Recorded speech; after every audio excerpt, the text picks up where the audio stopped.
There was once a lady who moved into a new apartment building. After a week or so, she was able to meet several of her neighbors and introduce herself. In doing this, she finds out that her next door neighbor is a man who is totally blind. Well, one day as she was just stepping into the shower, she heard a knock at her door. So she pokes her head out of the bathroom door and shouts, "Who is it?" "It's the blind man," came the response. Well, since she was running late for a meeting and in a big hurry, she thought to herself she would just find out what in the world he wanted and get rid of him as quick as she could. So without even grabbing a towel, she runs over to the door and opens it to find out what in the world this neighbor of hers wants. Well, the man at the door stands there for a minute, a bit in shock. Finally says, "Lady, would you please point me out the windows you want me to hang these blinds in?"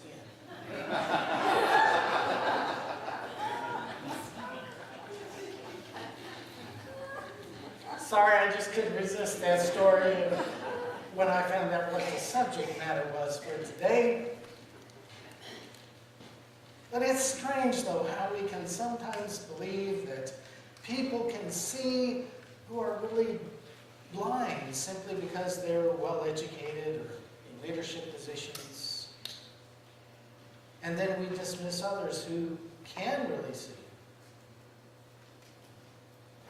who are not blind, but because of our own preconceived ideas, we just kind of write them off.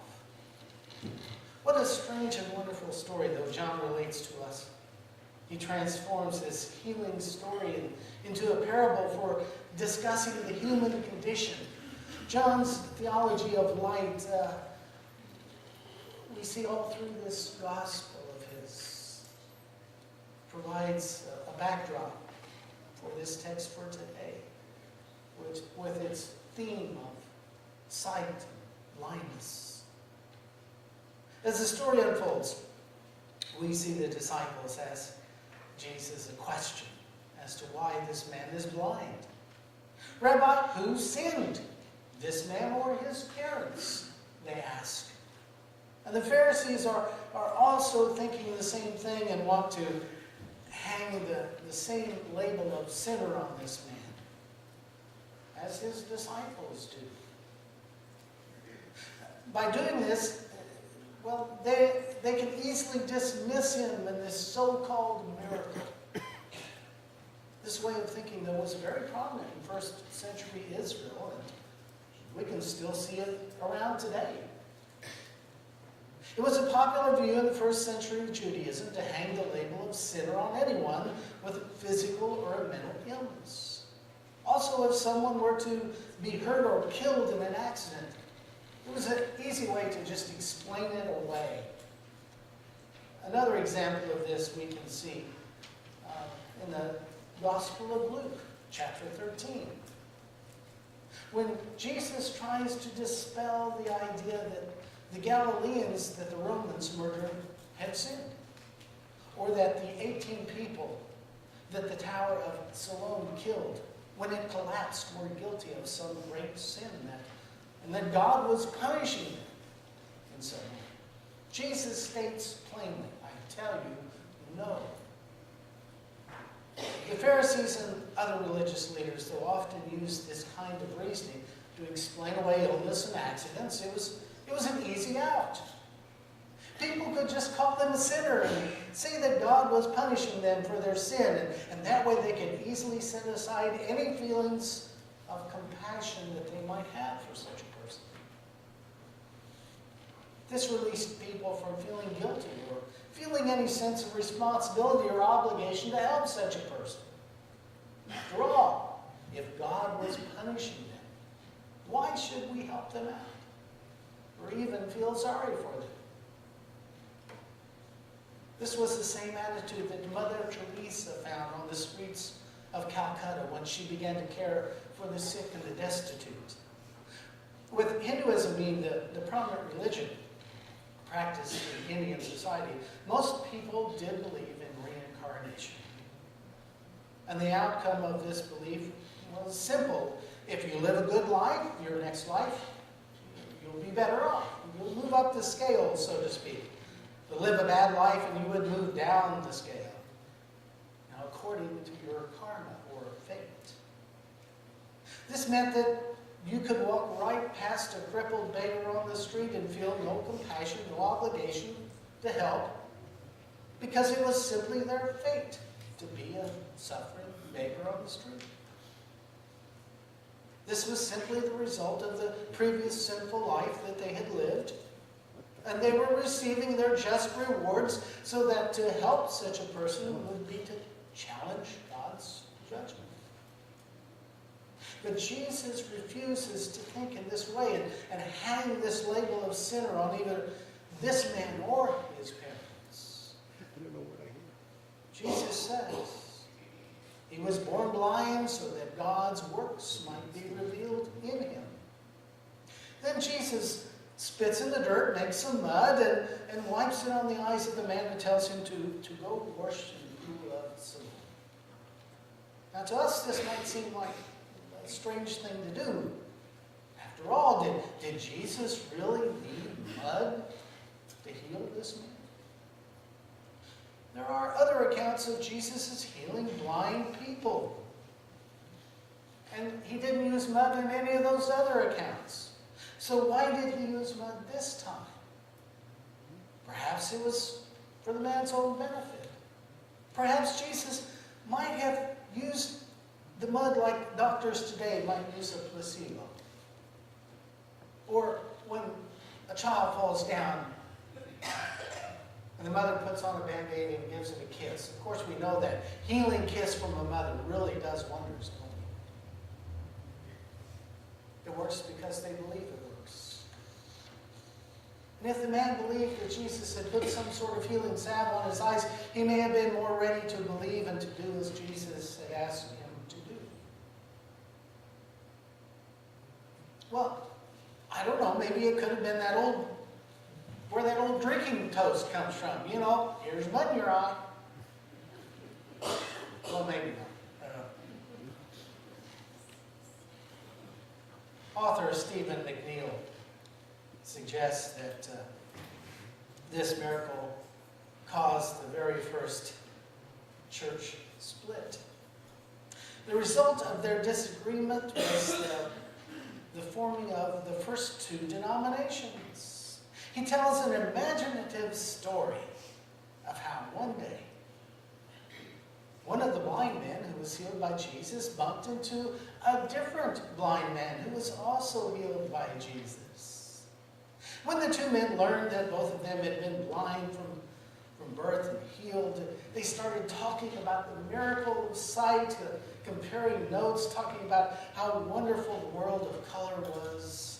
They talked about sunsets and butterflies, of flowers in bloom and children's faces and all the other things that sighted people tend to take for granted. And they spent several minutes laughing together and sharing memories. Then they start to compare their healing experiences. And one man says to the other, "And you remember how Jesus healed us, don't you? He spit in the dirt and made mud and then rubbed it into our eyes and went and told us to wash." Well, the other man looked a bit shocked. "No, that was not how it was at all. Jesus simply said to me, 'Receive your sight,' and I was healed." "Whoa, now, wait a minute," the other man says. "You're saying that Jesus didn't use any mud? Well, everyone knows that it wouldn't work without any mud." "No, he's Jesus. Why would he need to use mud?" the other man said. "You mean he didn't ask you to go wash in the pool of Siloam?" "No, why would Jesus ask me to do that? That would be silly and ridiculous. You don't know what you're talking about. You're the one who obviously does not know what they are talking about. I doubt that you were even healed by Jesus." And so it went. The disagreement on how Jesus healed people who were blind caused a big argument between those two men who should have been friends. which in turn destroyed their relationship. So right then and there, the first two denominations were formed, the Muddites and the Anti-Muddites.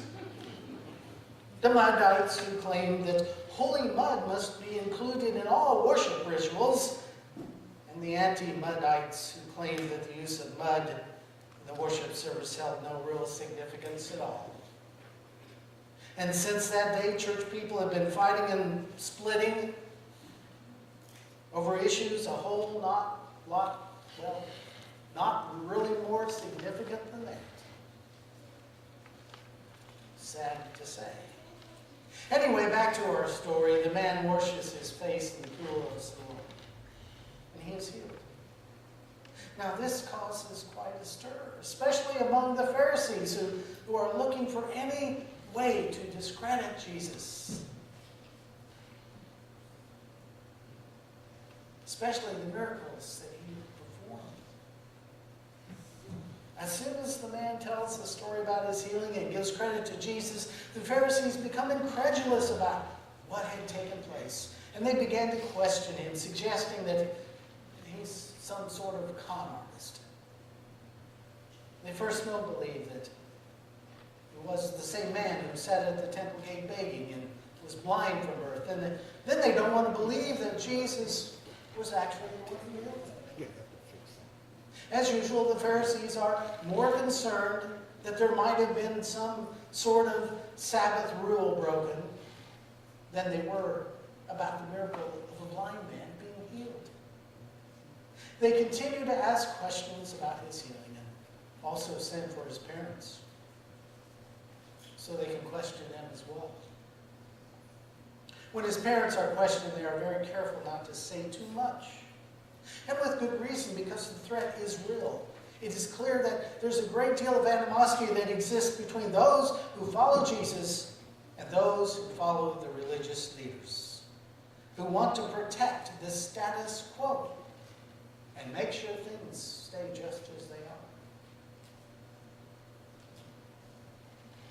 They want to stick to the old traditions because Jesus threatens to change the way they think about God and how they practice religion. Why is it still today that so many people in churches feel threatened by change? Finally, the Jewish leaders interrogate this man a third time. They call on the man to praise God and to reject this Jesus, who they continue to declare a sinner. The man's response is very clever. Turning aside their badgering, he puts the religious leaders on the defensive by insinuating that they might also want to become followers of Jesus. This infuriates them, and their response is filled with venom. They flatly deny Jesus could have done these miracles by the power of God. But their reaction to the man helps him to see even more clearly. It sharpens his spiritual sight and helps him to focus on the truth of Jesus' true identity. Here at the end of this parable, we see the main point of John's story. The religious leaders, with all of their learning and insight, are blind to who Jesus really is. They are much too conceited and too threatened by Jesus to be able to see the truth of who he is. John juxtaposes these two things in his story. Here's a man who's been blind from birth, who can actually see the truth and confess Jesus as Lord, while those who should have insight into the truth cannot see the truth. It fits in with the irony of this whole story. Those who should see are too blind to see, but those who are blind actually see the truth. I think as we examine this story, we should ask ourselves, what cautions does this raise for us as Christians today? Should we be fearful of change, of new ways of thinking? Are we open to different ways of doing worship, different styles of music, different ways of doing communion? Does it influence who we reach out to with the message of the gospel? Do we simply look at how a person dresses and make up our mind right then and there if we try to speak with them or not? Are we able to see the things we should be seeing? Or are we blinded? Do we see those who are in need and try to respond in compassionate ways? Or would we rather just do as the Pharisees did? Call them a sinner, suggest that they're just getting what they deserve. That way it releases us from any obligation to help. Do we as Christians ever divide and argue over insignificant details that really don't matter? Making mountains, molehills. Are we earnestly trying to seek God's guidance? Trying to please God? Or are we really just trying to please ourselves? You know, this church, like many others, has kind of a lack of younger folks in it, doesn't it? What do we need to do or change then that might attract more of the young folks in this community? As you're leaving today, you'll notice on several of the tables by the entrances, there's a couple of pages in a paper that's called 10 Things You Won't Find in a Church That Attracts Millennials. That's the last generation that's among us. I would encourage you to pick one up and read it. It's a quick read. And think about what it says, some of the things it points out. And then be willing to share some ideas of what we might do or change. Yes, this story from John, it gives us a lot to think about. Let's diligently study the Scriptures so that we will be among those who seek God for insight, who want to see and do what is best for the church and the cause of Christ. Let's be very careful not to be counted among those who think they see, but in reality are blinded by our own beliefs, our personal preferences, and just a desire to do the things we've always done, so that we might be salt and light. Let's pray. Loving God, we want to be people who can see. Please help us to think of new ways to acknowledge what is happening in the world around us, to adapt where it is necessary, so that we might be effective in our witness for you. As Paul said, I have become all things to all people so that I might save some.